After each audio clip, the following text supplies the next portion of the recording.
University of বাহরাইনের college of law অনুষদের শিক্ষার্থীদের উদ্যোগেই অনুষ্ঠিত হয় এই ব্যতিক্রমী আয়োজন। দীর্ঘ 18 বছরের প্রবাস জীবনে পার করার পর নিজের শেষ কর্মস্থল থেকে বিদায়ী সংবর্ধনা পেয়েছেন বাংলাদেশি প্রবাসী কর্মী জজ মিয়া, বাহরাইনে যাকে সবাই চেনেন ইসলাম নামে।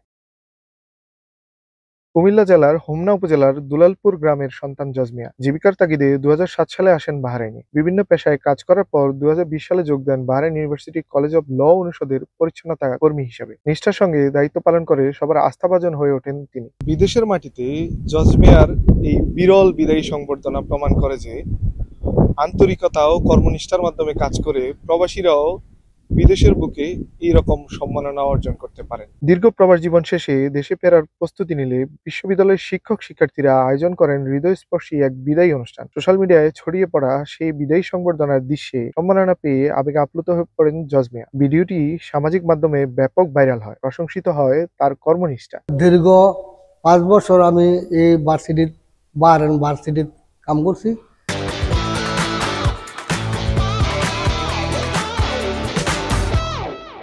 তো আমার কামে খুশিয়া আর আমার বিনোদন দিছে।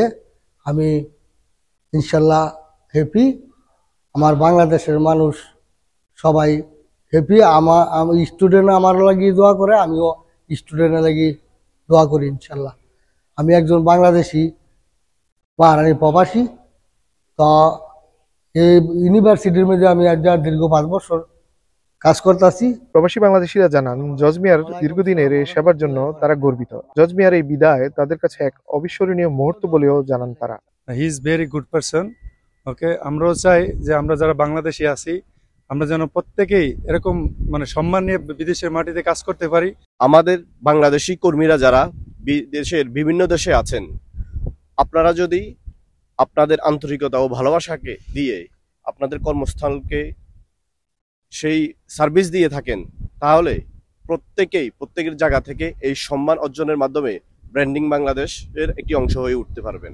বাহরাইন ইউনিভার্সিটিতে কাজ করে বাংলাদেশের সম্মান, এবং আমরা এটা দেখতে পেরেছি অনলাইনের মাধ্যমে এবং ফেসবুকে সকল জায়গায়। আমি খুবই গর্বিত যে বাংলাদেশের একজন মানুষ এরকম সম্মান পাইছে বাহরাইন থেকে।